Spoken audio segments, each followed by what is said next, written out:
Hello everyone. Welcome to today's English lesson. For the first phrase we're going to learn today, we have hand to mouth. Hand to mouth describes a situation where someone earns just enough to meet their immediate needs, without any savings or financial security.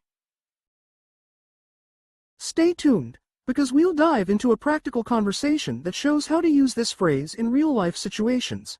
Let's get started. Sometimes I feel like I'm just living hand to mouth these days. Really? I thought your job was going pretty well? It is, but with rent, groceries, and bills, there's barely anything left by the end of the month. I know how that feels. I used to live like that for years after college. How did you get through it? It's so stressful not knowing if I'll have enough for unexpected expenses. I started budgeting every little thing. It wasn't fun, but it helped me find areas to cut back on. I've tried that, but everything feels like a necessity. I don't know what else I can cut out. Have you looked at subscriptions? Sometimes we pay for things we don't even use. That's a good point. I probably don't need all those streaming services. Exactly. And cooking at home instead of eating out saved me a lot too. I do that most of the time, but even groceries are expensive now. True. Maybe look for discount stores or buy in bulk when you can. I'll give it a shot. It's just frustrating to work so hard and still feel stuck living hand to mouth. I get that, but it's not forever. Once you get a handle on your finances, things will improve. I hope so. I just want to be able to save for the future, you know? Of course. Maybe you could also look into a side hustle or freelance work for extra income? I've thought about it, but I'm already so drained after work. It feels overwhelming. I understand. Maybe start small, like selling something you no longer use. That's a good idea. At least it would give me a little breathing room. Exactly. Small steps can make a big difference. You've got this.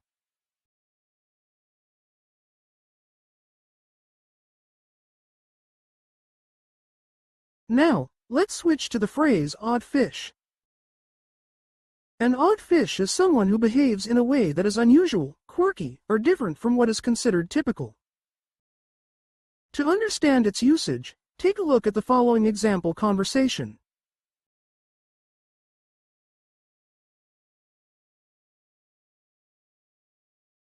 Did you notice the new guy in accounting? He's such an odd fish. Oh, totally. I saw him eating cereal with orange juice instead of milk yesterday. Seriously. That's something. And did you hear how he hums to himself while typing? I did. It's kind of cute but also a little unsettling when the office is so quiet. I tried making small talk with him, but he started talking about collecting antique doorknobs. Wait, what? Antique doorknobs? That's definitely unique. And apparently, he has a pet tarantula named Fluffy. He even showed me pictures. Oh wow. That's unexpected. Did he mention anything else weird? Yeah, he said he practices bird calls in his free time. He even demonstrated one. Okay, I kind of want to see that.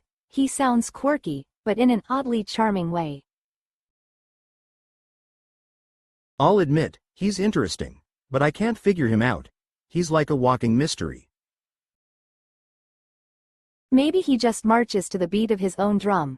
Nothing wrong with that.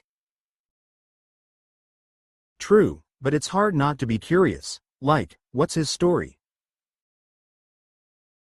I'm tempted to ask, but I don't want to come off as nosy. Maybe we should just embrace his odd fish vibes and see where it goes. Yeah, he might surprise us. Sometimes the most unconventional people are the most fascinating. Exactly. Who knows? We might even learn something cool from him. True, though I'm not sure I'm ready to trade milk for orange juice in my cereal. Same here. But hey, if it works for him, more power to him. Agreed. Let's just let the odd fish swim in his own unique pond.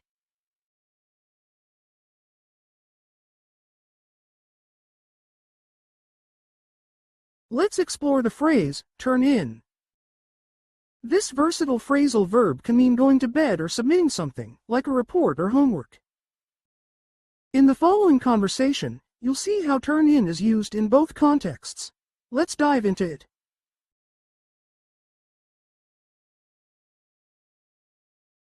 I think I'm going to turn in early tonight. I've had such a long day. Really, it's only 9 p.m. You usually stay up late.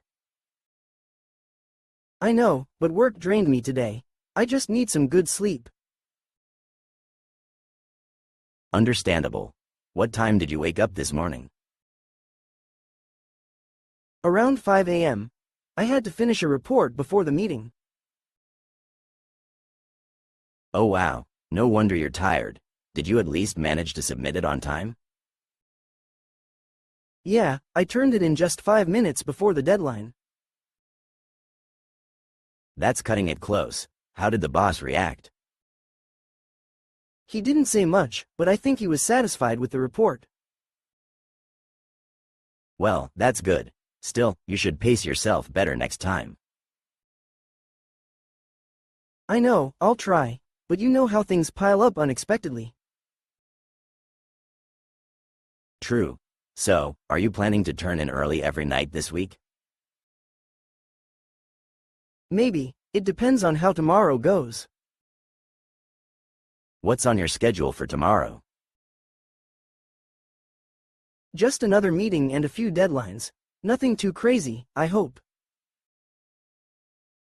Fingers crossed for a smooth day. Do you want me to wake you up early? That'd be great, thanks. Just make sure I'm up by 6 a.m. Will do. But seriously, try not to overwork yourself, okay? I'll try, but you know me. Work always seems to follow me home. Maybe it's time you learn to turn in not just physically, but mentally too. You're right. I need to get better at disconnecting. Anyway, good night. Good night, Liam. Sleep well.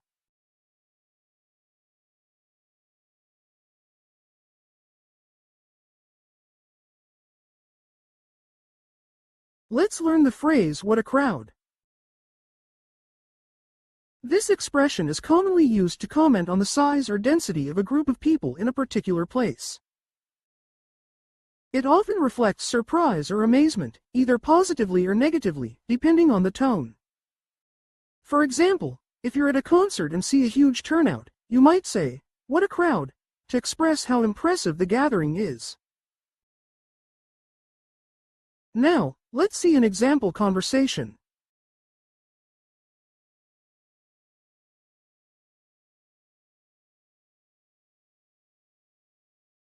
What a crowd. I didn't expect so many people here tonight. I know, right? It's like the whole city showed up for this concert. I'm not even sure how we're going to find a good spot to watch. We should have come earlier. Now we're stuck in the back. Yeah, but at least the atmosphere is amazing. Everyone's so excited. True. You can feel the energy in the air. It's electric. Did you see the line at the food stalls? It's insane. Yeah, I was thinking about grabbing a burger, but it's not worth the wait. Same here. I'll just wait until after the concert to eat. Good idea. But honestly, it's nice to see so many people enjoying themselves. Absolutely. It's been a while since I've been to an event this lively. Do you think we'll get a good view of the stage from here? Probably not, but I guess we can rely on the big screens. Yeah, thank goodness for those. Otherwise, we'd just be staring at the backs of people's heads. True. At least the sound system is great. You can hear everything clearly. That's what matters most, right? The music. Exactly, and the crowd singing along makes it even better. Oh look, the band is finally coming on stage. Yes, I can't wait for them to play my favorite song. Let's enjoy this moment. What a night to remember.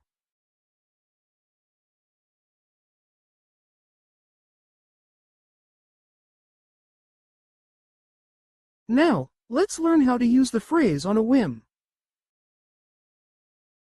The phrase on a whim means doing something spontaneously or impulsively, without much thought or planning. It often describes actions taken without considering the consequences. To help you understand this phrase better, let's dive into a conversation where someone acts impulsively, leading to conflict.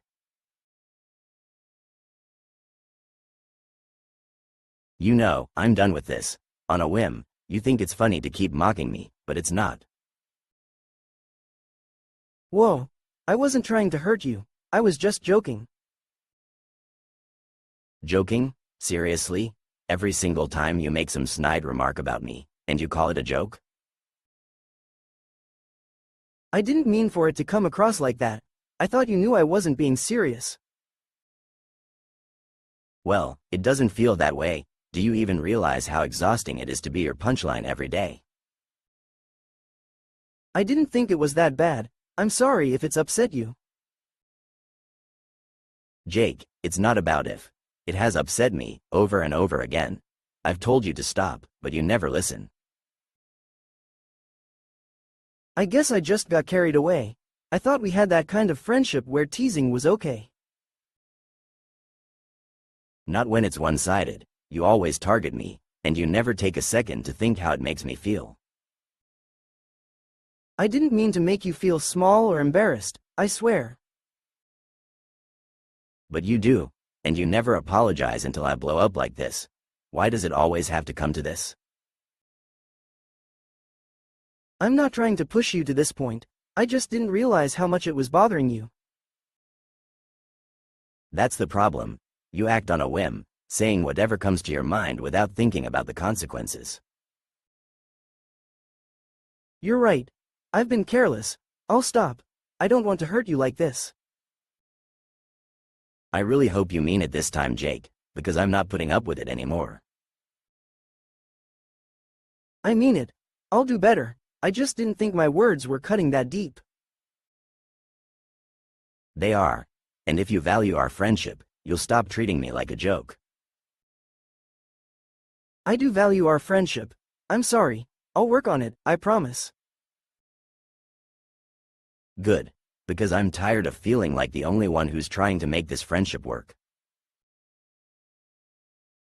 I hear you. I'll be more mindful. Thanks for telling me how you feel, even if I've been a jerk about it.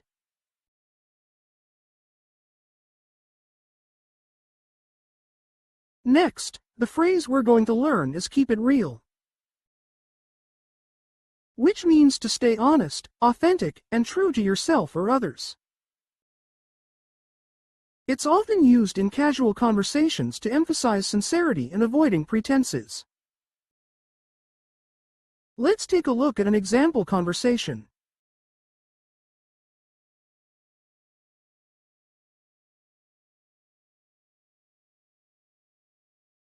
You know what I appreciate about you, Mia? You always keep it real. Well, what's the point of sugarcoating things? Life's too short for fake smiles and empty words.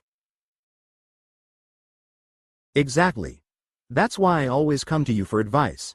I know you'll tell me the truth, even if it's hard to hear.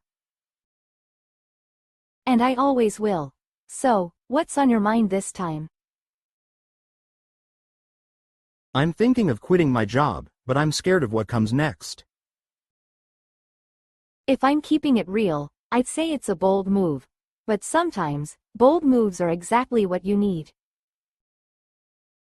That's true. I just feel stuck, you know? Like I'm not growing anymore. Then maybe it's time for a change. Comfort zones are great, but nothing ever grows there. You're right. I guess I just needed someone to say it out loud. That's what I'm here for. But don't jump without a plan, okay? Oh, for sure. I've been saving up and looking at other opportunities. Good. As long as you're prepared, I say go for it. Keep it real with yourself though. Make sure it's what you truly want. It is. I've been unhappy for a while, and staying just feels like I'm wasting time. Then you already know what to do. Trust your gut. Thanks, Mia. You always know how to put things into perspective. That's because I don't sugarcoat. It's all about keeping it real, remember? I'll keep that in mind as I figure out my next steps. You've got this. Just don't second guess yourself. I won't. Thanks for being honest with me. Always. You know where to find me if you need another pep talk.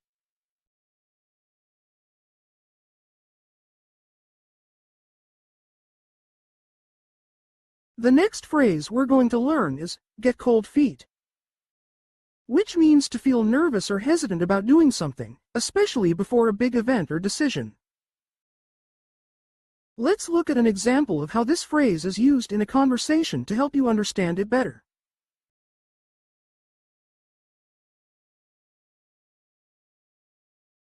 I think Jake might be getting cold feet about the wedding. Really? What makes you say that? Well, he's been acting nervous and avoiding any conversations about the final details. That does sound like cold feet. Did you ask him directly? I tried, but he just says he's tired from work. I don't know if I should push him to talk. Sometimes people just need a little space to process things. Weddings can be overwhelming. I get that, but it's hard not to worry. What if he's having second thoughts? Do you honestly think he doesn't want to go through with it? No, I don't think so. I just think he's scared of the commitment. That's normal though. Big life changes make everyone nervous. I guess so, but I wish he'd talk to me about it instead of shutting down. Maybe he's worried about saying the wrong thing and upsetting you. That could be it. I think I'll try bringing it up gently tonight. Good idea. Just remind him that it's okay to be nervous, but you're in this together. I'll try. I just hope it doesn't turn into an argument. It won't if you approach it calmly. He probably just needs reassurance. You're right. I'll let him know I'm here to support him, no matter what. Exactly. Once he feels less pressure, I bet his cold feet will disappear. Thanks. Talking to you always helps me see things more clearly. Anytime. And don't worry, Jake loves you. This is just a temporary phase.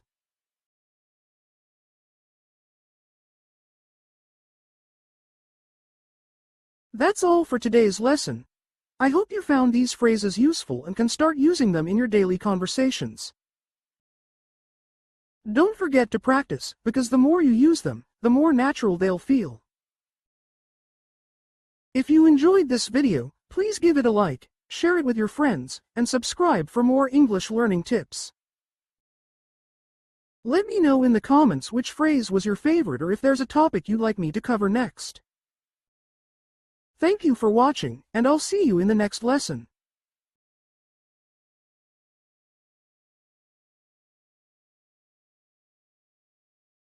Please subscribe, like and comment. Thank you.